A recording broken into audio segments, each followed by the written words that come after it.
5 níveis da filosofia, experiência elevada. Já sou inscrito no canal, aqui já vou deixar o like. Lembrando que o link do vídeo original vai estar na descrição, nos comentários fixados. E não se esquece de passar lá depois. Tá, vamos lá.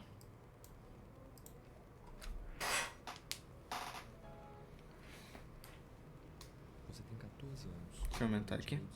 Então uma noite você assiste seu primeiro vídeo sobre filosofia no YouTube e fica fascinado por questões que nunca tinha pensado antes.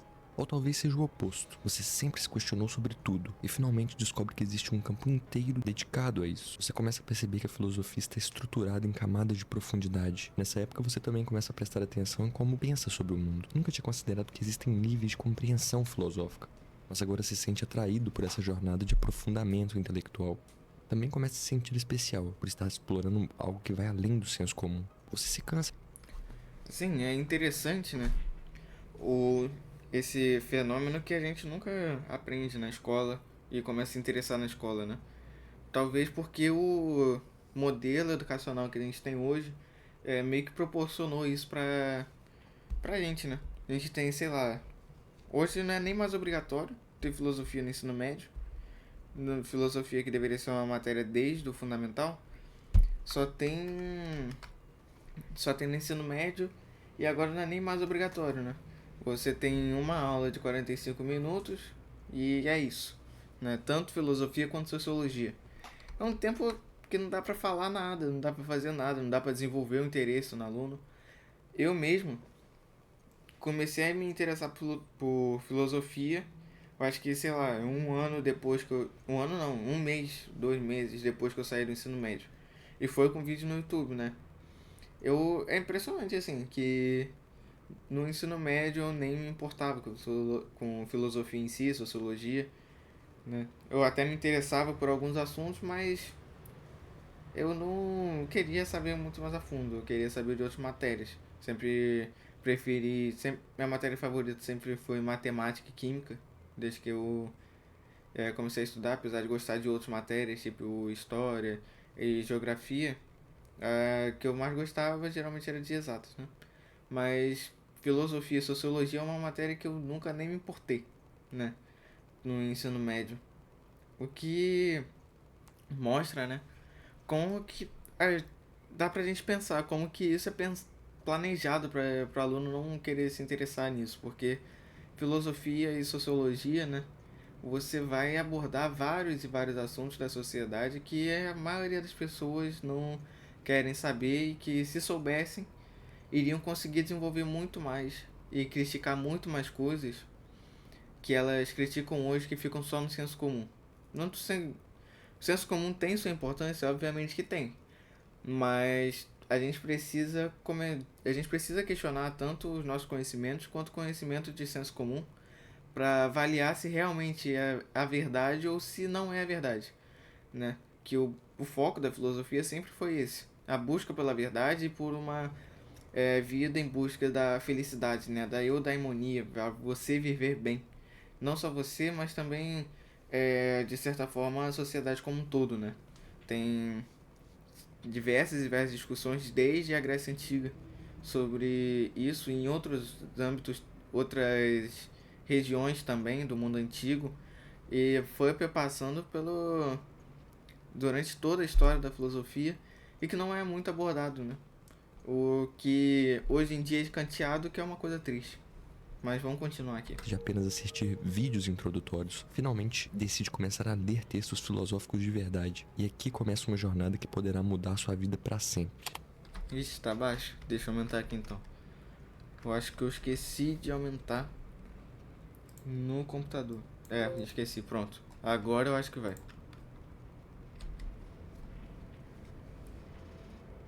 Você acaba de descobrir o mito da caverna de Platão. Você se identifica com a jornada do prisioneiro que descobre a realidade além das sombras. Até começa a questionar seus pais, amigos e até pessoas aleatórias quando elas aceitam explicações simples demais, mas ainda respeita suas perspectivas.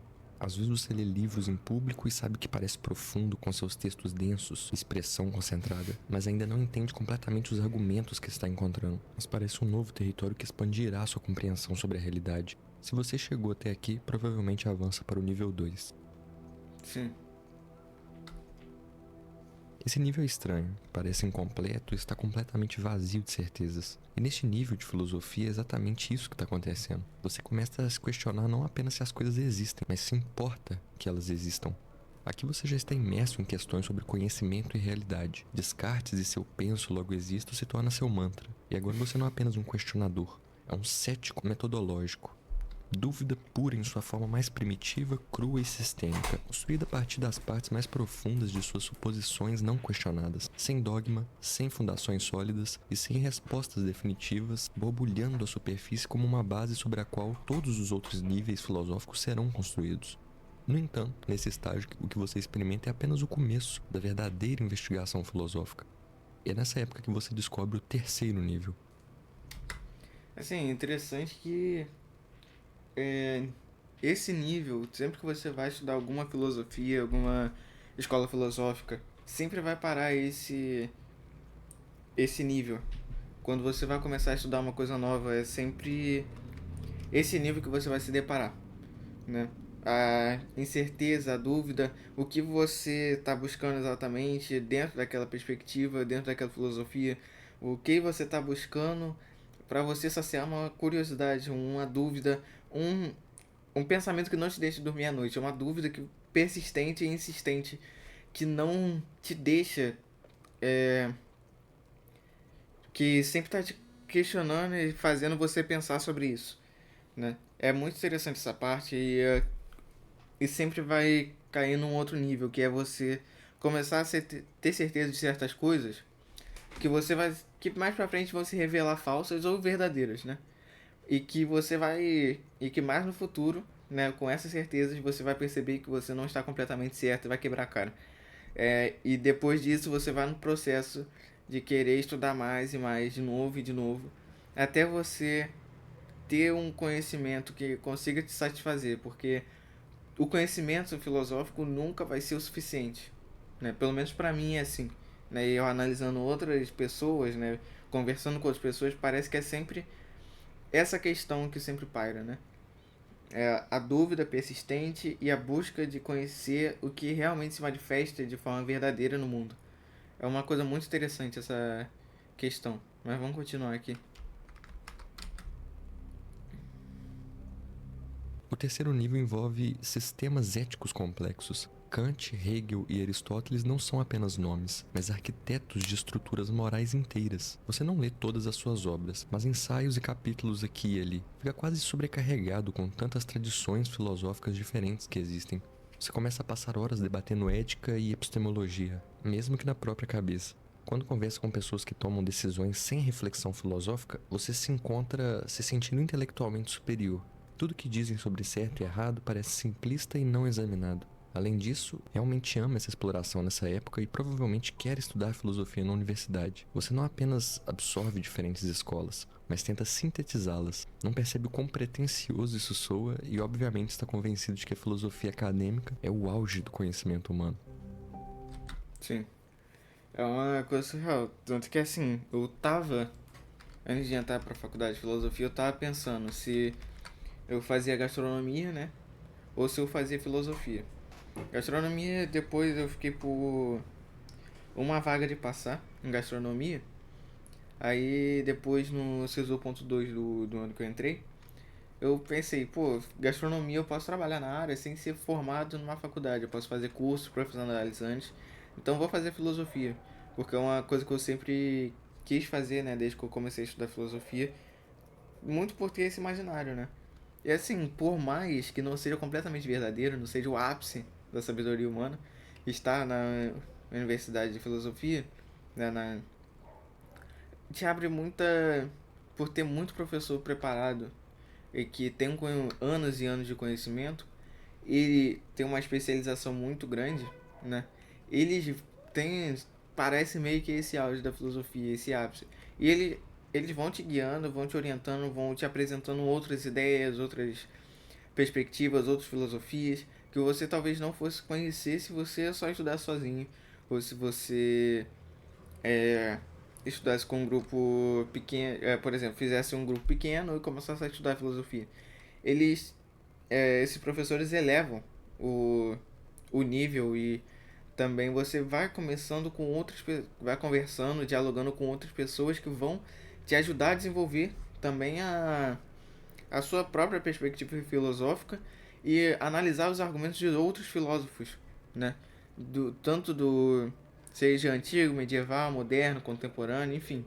Você vai avaliando essas coisas e vai se preparando cada vez mais para você se especializar e se profissionalizar cada vez mais na área de filosofia. É uma coisa muito é, é uma experiência surreal, assim. Você perceber que você está progredindo cada vez mais, você está estudando, você realmente está se tornando um filósofo, né? Ou também um estudante de filosofia. Mas vamos continuar.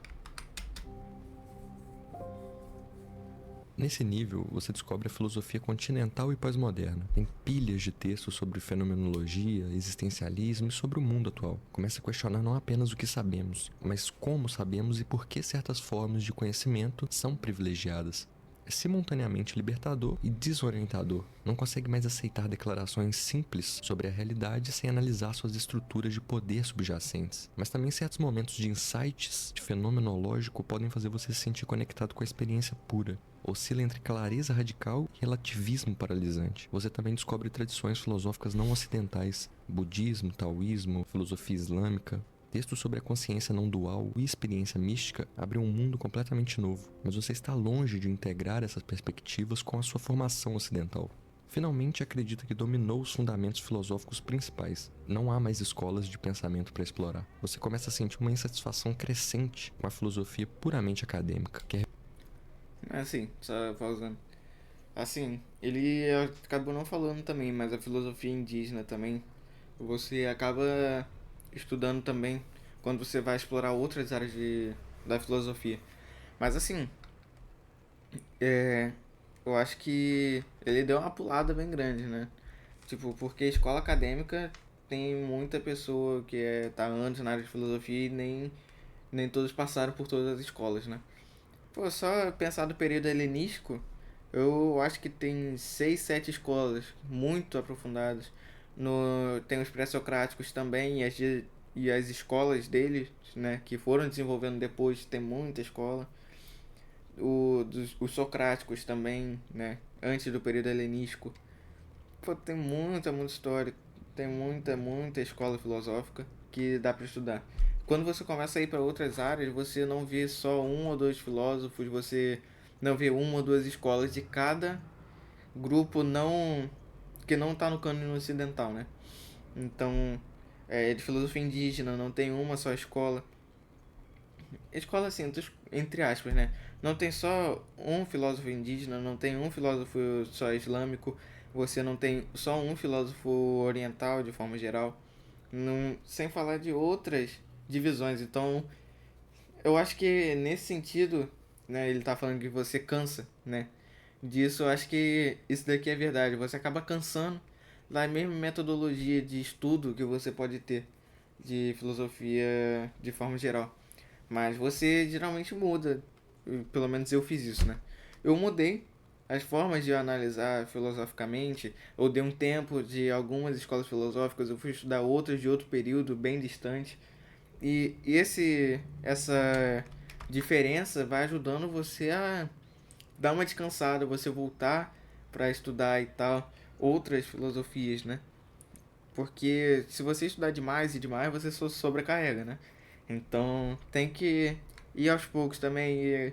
Vai um pouco na filosofia antiga, vai um pouco na filosofia contemporânea, vai um pouco na medieval, moderna, vai numa filosofia não ocidental, vai numa ameríndia, vai numa filosofia islâmica, vai numa filosofia hindu, mas sempre alternando, assim, pra você, apesar de você ter uma área que você goste mais e se especialize naquilo, você não vai deixar de lado, né? Você pode ter um outro estudo, uma outra abordagem com outras filosofias, né?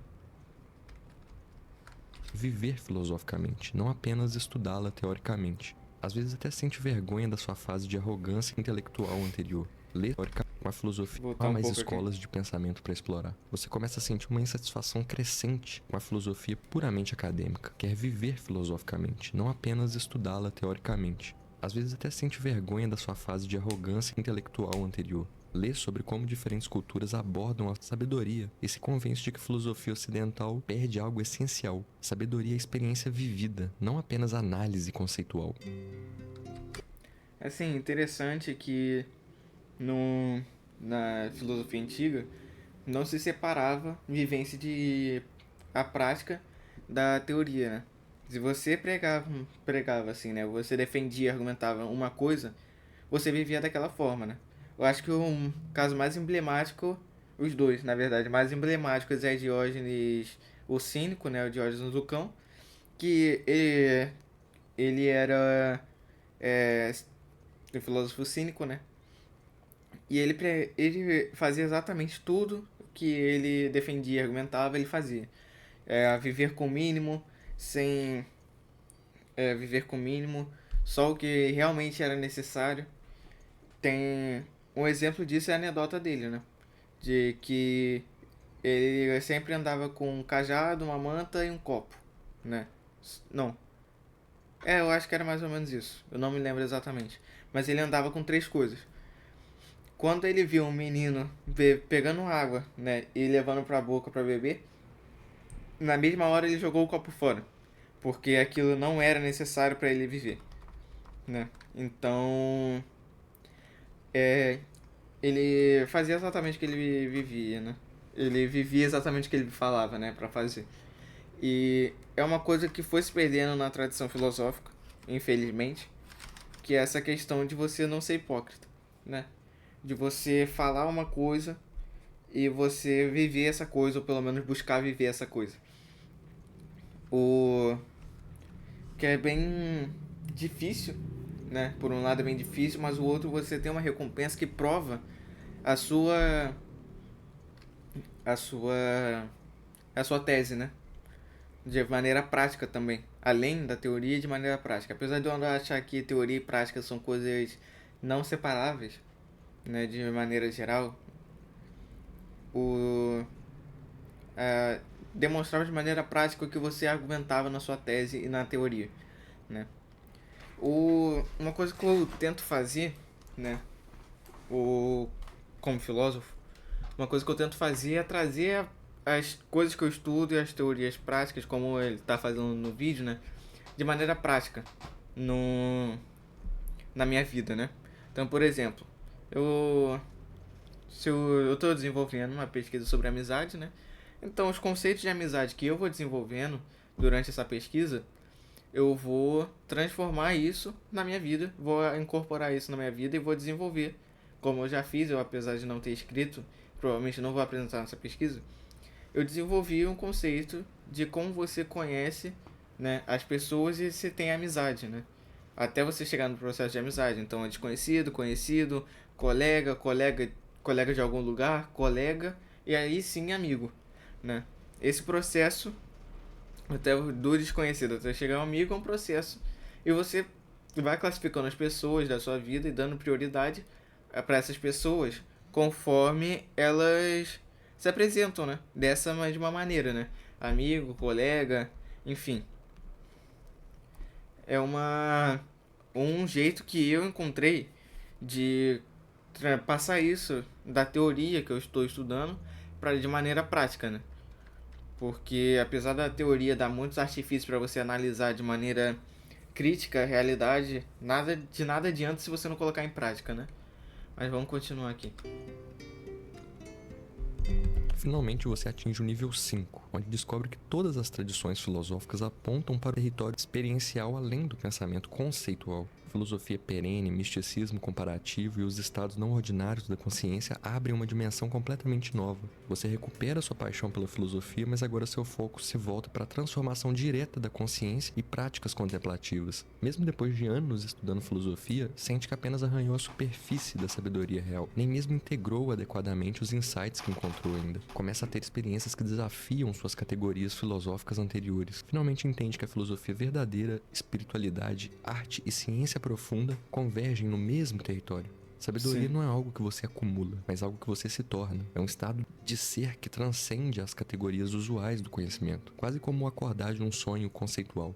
Você começa a integrar insights de múltiplas tradições filosóficas. Fica interessado em atingir realizações diretas que vão além do conhecimento conceitual, que é experimentar a verdade, não apenas compreendê-la. Descobre que a filosofia mais profunda sempre apontou para o indescritível, e você finge entender isso como o resto de nós. Você também descobre que certas experiências filosóficas profundas têm sido cultivadas secretamente através da história. Quer desenvolver práticas que levem a insights genuínos, não apenas acumulação de informação. Lê tanto místicos tradicionais quanto filósofos experimentais contemporâneos, e se encontra tendo momentos de clareza que transcendem tudo que estudou. Essas realizações variam desde reconhecer a natureza construída do ego até vislumbrar a unidade subjacente de toda a experiência. Nesse ponto, você pode ter ou não atingido a sabedoria genuína através dessa jornada, mas o que é certo é que agora você está completamente maluco.